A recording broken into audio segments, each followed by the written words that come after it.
اللہم صلی اللہ سیدنا محمد وعلی آل سیدنا محمد مبارک وسلم۔ آج آپ کے سامنے والدین کے حقوق سے متعلق چند احادیث پیش کروں گا۔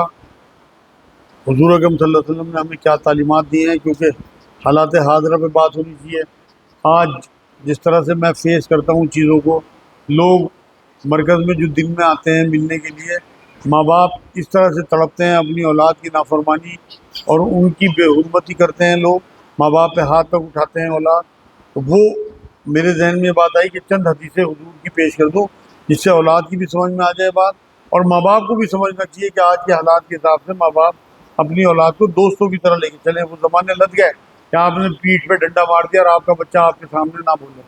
تو دونوں کے لیے معاملہ ہے کہ ایک دوسرے کے خیال رکھ کے آگے بڑھیں، کیونکہ اگر والدین کی بے حرمتی ہوتی ہے تو لازمی بات ہے کہ انہوں نے اپنے لیے دوزخ خرید لی، کیونکہ حضور نے فرمایا باپ جنت کا دروازہ اور ماں کے پیروں کے نیچے جنت۔ لیکن اگر آپ کی غلط تربیت کی وجہ سے، لاپرواہی کی وجہ سے آپ کی اولاد بگڑ گئی کہ آپ نے ان کا دھیان ہی نہیں دیا، تو پھر پکڑ آپ کی بھی ہوگی۔ خالی اللہ انصاف والا ہے، ایسا نہیں ہے کہ وہ انہیں پکڑے گا، بلکہ آپ کو ہی پکڑے گا۔ تو ان کی تربیت اور ان کی تعلیم کا انتظام وہ آپ کے ذمہ ہے کہ آپ بہترین تعلیم انہیں دلوائیں۔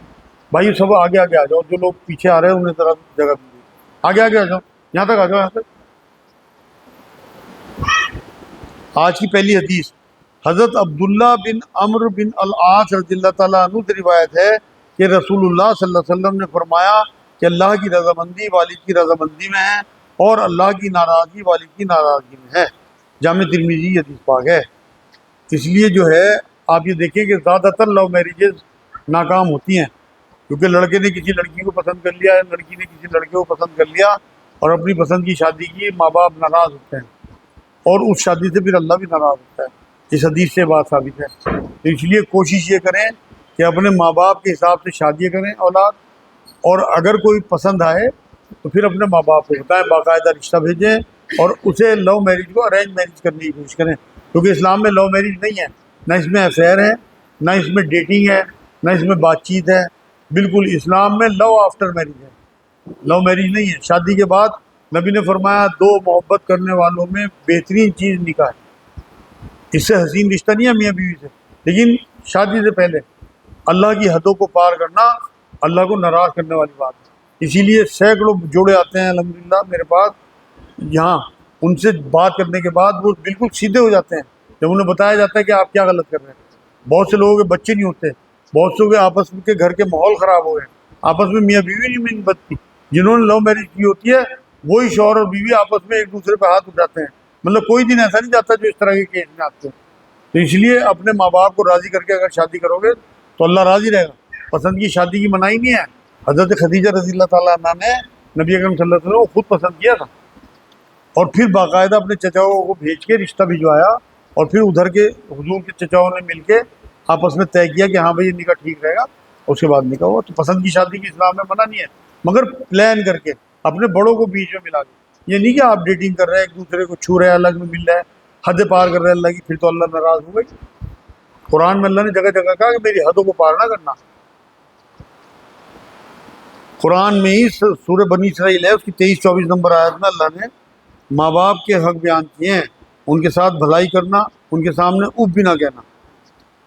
جب میں نے سوچا نا یہ اف کیا ہے، تو آپ کے ذرا سی سوئی چپ جائے نا، آپ کے منہ سے نکلتا ہے اف، اتنی بھی تکلیف اپنے ماں باپ کو نہیں دینی، مطلب اس طرح سے بھی ان کے سامنے نہیں بولنا کہ انہیں، بلکہ یہ کہا آگے اسی آیت میں کہ ان کے سامنے ادب سے بات کرنا، آجی سے جھکے رہنا، انہیں جھڑکنا نہیں ہے، بلکہ بہت عاجزی اور انکساری کے ساتھ۔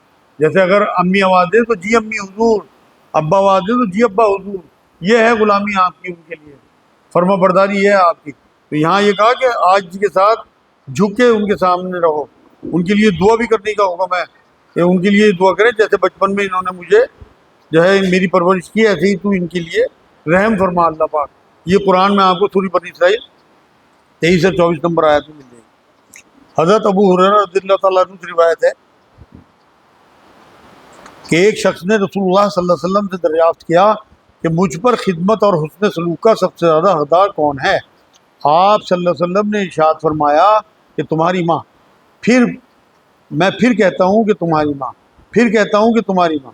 اس کے بعد تمہارے باپ کا حق ہے، اس کے بعد جو تمہارے قریبی رشتہ دار ہوں، پھر جو ان کے بعد قریبی رشتہ دار ہوں۔ مطلب یہ ترتیب بتائی حضور نے، مطلب ماں کے بارے میں اس کے حق جو قرآن نے بیان کیے ہیں کہ 9 مہینے پیٹ میں رکھتی ہے، 2 سال خون پلاتی ہے، تکلیفیں اٹھا کے جلتی ہے، بازی بازی تو آپ نے سنا ہوگا مر جاتی ہے ماں، بچہ دیتے ہوئے بہت عورتیں مر گئی۔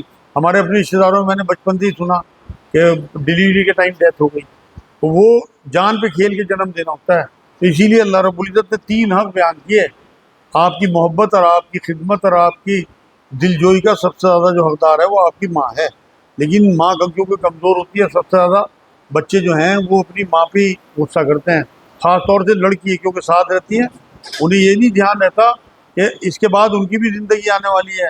ہم جس طرح کے اولاد ہوں گے نا، مان لو ہم اگر بدترین اولاد ہیں نا اپنے ماں باپ کے لیے، نافرمان ہیں، تو ہم سے بدترین اولاد ہوگی ہماری۔ یہ ایسی کھیتی ہے جیسی بو ویسی کاٹو۔ تو میں اپنی بیٹیوں سے یہ ریکویسٹ کروں گا کہ جب تک ان کی شادی نہیں ہوتی اپنی ماں کی بہت دل جوئی کریں۔ کس طرح پیٹ میں لیے پھرتی ہے ماں، کروٹ بھی نہیں لی جاتی، اتنے موٹے موٹے پیر ہو جاتے ہیں، پانی بھی پیے تو الٹی آتی ہے، نہ نیند آتی ہے، اور بچہ ہونے کے بعد ساری ساری رات جاگتی ہے۔ باپ تو کروٹ لے کے سو جاتا ہے، اگر بچے نے پیشاب کر دیا خود پیشاب میں لیٹے گی اور بچے کو سوکھے میں لٹائے گی۔ آپ سب کے ساتھ ہوتا ہوگا، آپ جو شادی شدہ ہیں یا جو شادی شدہ نہیں ہیں، اپنی بہنوں کو، اپنی بہوؤں کو، اپنی بیٹیوں کو سب دیکھتے ہیں، سب گھر والے سب کے، اسی لیے اللہ نے اتنے حق بیان کیے ماں کے۔ یہ صحیح بخاری صحیح مسلم کی حدیث پاک تھی۔ حضرت ابو ہریرہ رضی اللہ تعالیٰ عنہ سے روایت ہے کہ رسول اللہ صلی اللہ علیہ وسلم نے فرمایا کہ وہ آدمی ذلیل ہو، وہ خوار ہو، وہ رسوا ہو۔ عرض کیا گیا یا رسول اللہ کون؟ آپ صلی اللہ علیہ وسلم نے فرمایا وہ بد نصیب جو ماں باپ کو دونوں میں سے کسی ایک ہی کو بڑھاپے کی حالت میں پائے، پھر ان کی خدمت اور ان کا دل خوش کر کے جنت حاصل نہ کرے۔ صحیح مسلم کی حدیث پاک ہے۔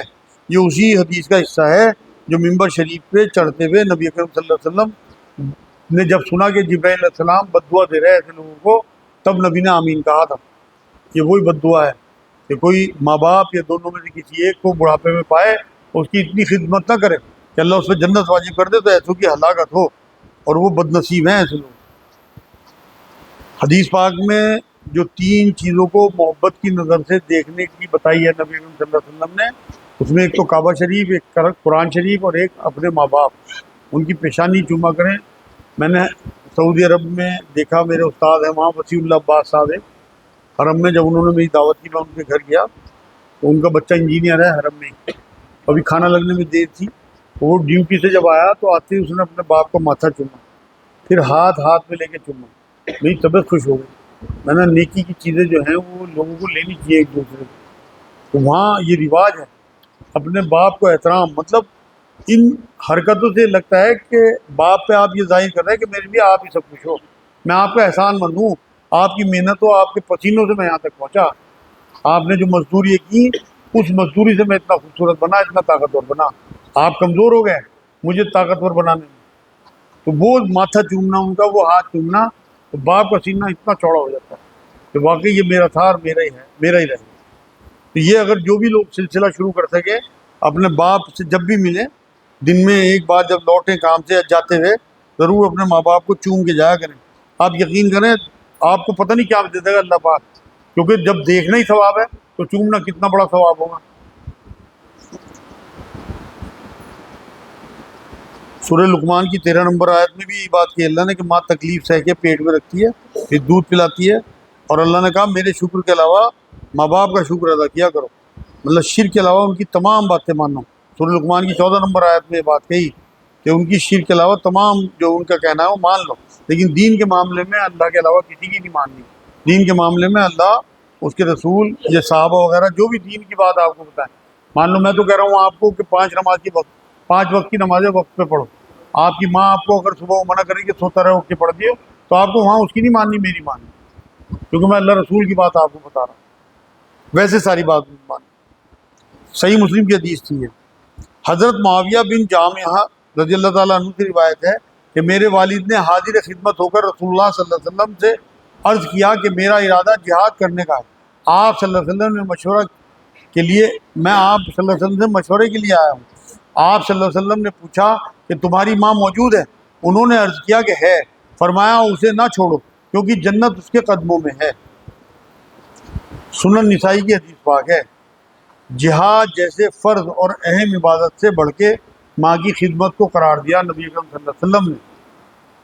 چاہے ماں 70 سال کی ہو اور آپ 50-60 سال کے ہوں، تب بھی آپ کو اپنی ماں کی ٹانگوں کے نیچے بیٹھنا چاہیے، ٹانگیں دبانی چاہیے، یہ سمجھیے کہ میں جنت میں بیٹھا۔ یہ آپ کے لیے بہت ضروری ہے۔ اور ماں باپ کو چھوڑ کے جو ہے پیروں کی خدمت کرنا یا چلے لگانا یا 4 مہینے اور سال بھر کو نکل جانا، جہاد جیسی عبادت کے لیے نبی نے روک دیا صحابی کو۔ ہم تو عام لوگ ہیں، تو اپنے بوڑھے ماں باپ کو چھوڑ کے جانا۔ آپ یقین کرو، میں نام تو نہیں بتاؤں گا، لیکن میرے پاس ایسے کیسے آئے کہ لوگ 4 مہینے اور 1 سال کے لیے نکل گئے اور بوڑھی ماں بھیک مانگ کے کھانا کھاتے ہوئے میرے پاس زکوٰۃ کے پیسے لینے آئے۔ ایسا دل کٹتا ہے دیکھ کے۔ سب سے بڑا فرض تو اپنے بچوں کو پالنا، اپنے ماں باپ کو پالنا ہے۔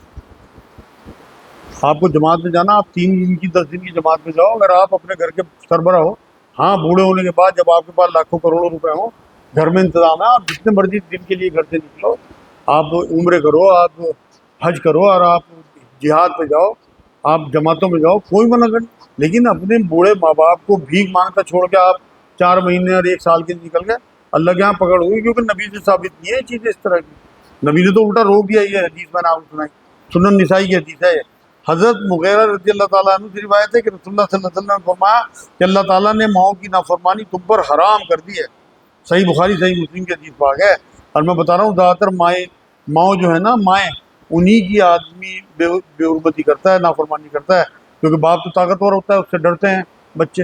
اور ماں کو جو ہے خاص طور سے لڑکی ہے، انہیں دوسرے گھر جانا ہو تو اس لیے اگر بدترین اولاد ہے تو بدترین ہی اولاد اللہ کی طرف سے ملے گی۔ تو آج جو بھی بیٹیاں یہاں موجود ہیں، وہ جب تک ان کی شادی نہ ہو اپنی ماؤں کی بہت حرمت کریں۔ حضرت اسماء بنت ابوبکر رضی اللہ تعالیٰ عنہ سے روایت ہے کہ میرے والدہ مشرک ہونے کی حالت میں قریش سے مساحلت کے زمانے میں میرے پاس آئیں، مطلب جب قریش سے معاہدہ ہو گیا، میں نے رسول اللہ صلی اللہ علیہ وسلم سے عرض کیا کہ یا رسول اللہ، میری والدہ میرے پاس آئی ہیں اور وہ اسلام سے بیزار ہیں، کیا میں ان کے ساتھ اچھا برتاؤ کروں؟ آپ نے فرمایا ہاں، ان کے ساتھ اچھا برتاؤ کرو۔ صحیح بخاری صحیح مسلم کی حدیث پاک ہے۔ قرآن بھی یہی کہتا ہے کہ شرک کے علاوہ تمام کہنا مانو۔ اور آج تو میں دیکھتا ہوں ماں باپ ڈرتے ہیں، ذرا سا بچہ کماؤ پوت ہو جا، اسے نماز کو نہیں کہہ سکتے، اسے قرآن پڑھنے کو نہیں کہہ سکتے، وہ جیسا مرضی غصہ کرے، جیسا مرضی ماں باپ کو جھڑک دے۔ ماں باپ کو بھی یہ لگتا ہے کہ ہمارا گھر چلا رہا، آپ کا گھر اللہ چلا رہا، بھیک مانگ لو، اس سے بہتر ہے، اس سے دبنے سے بہتر، زکوٰۃ لے لو، ان سے مت دبو، یہ آپ ان کی آخرت خراب کر رہے ہیں۔ آپ کو یہ تو فکر ہوتی ہے کہ ہمارے بعد ان کا کیا ہوگا، آپ یہ فکر کرو ان کے بعد ان کا کیا ہوگا۔ آپ کی بے حرمتی کا مطلب وہ اپنے لیے دوزخ خریدا ہے۔ تو اس لیے میرے بہن بھائیوں، سمجھ لو اس بات کو کہ اپنی اولاد کو یہ بات سمجھاؤ کہ اس میں تمہارا بہت نقصان ہے۔ ہماری بے حرمتی ہماری تو کٹ جائے گی، کسی بھی دن ڈیتھ ہو جائے گی، آخری اللہ میں چل رہے ہوتے ہیں بوڑھے ماں باپ کے، لیکن ان کے لیے بہت نقصان ہے۔ تو انہیں اگر فائدہ پہنچانا ہے تو انہیں یہ بات سمجھاؤ، نہیں تو کسی دیندار آدمی سے انہیں، جن لوگوں کے بچے نافرمان ہیں یا آنے والے لوگ ہوں، وہ کسی بھی بہانے سے، محبت سے، پیار سے انہیں نمبر لے کے میرے سے ملو۔ انشاءاللہ تھوڑی بہت ہی بات کرنے سے بہت لوگ چینج ہو گئے ہیں الحمدللہ یہاں۔ تو آپ لوگوں کے بچے بھی انشاءاللہ چینج ہوں گے، جب وہ اللہ رسول کی بات سنیں گے، دین کی طرف آئیں گے، تو ضرور ان کے دلوں میں نرمی آئے گی۔ حضرت عبداللہ بن مسعود رضی اللہ تعالیٰ عنہ سے روایت ہے کہ میں نے رسول اللہ صلی اللہ علیہ وسلم سے پوچھا کہ اللہ کے نزدیک کون سا کام زیادہ پسندیدہ ہے؟ آپ صلی اللہ علیہ وسلم نے فرمایا وقت پر نماز ادا کرنا۔ میں نے پوچھا پھر کون سا کام؟ آپ صلی اللہ علیہ وسلم نے فرمایا والدین کے ساتھ بھلائی کرنا۔ میں نے کہا پھر کون سا کام؟ آپ صلی اللہ علیہ وسلم نے فرمایا کہ راستے میں، اللہ کے راستے میں جہاد کرنا۔ صحیح بخاری صحیح مسلم کی حدیث پاک ہے۔ جہاد جو ہے وہ بڑی نیکیوں میں ہے۔ دیکھو، 1 نمبر پہ شرک سے منع کیا، پھر ماں باپ کی بھلائی کا معاملہ بتایا، اس کے بعد 3 نمبر پہ جہاد، ٹائم پہ نماز ادا کرنا۔ اب آپ یہ دیکھو کہ نماز کتنی اہم ترین چیز ہے۔ صحیح بخاری صحیح مسلم کی حدیث پاک ہے۔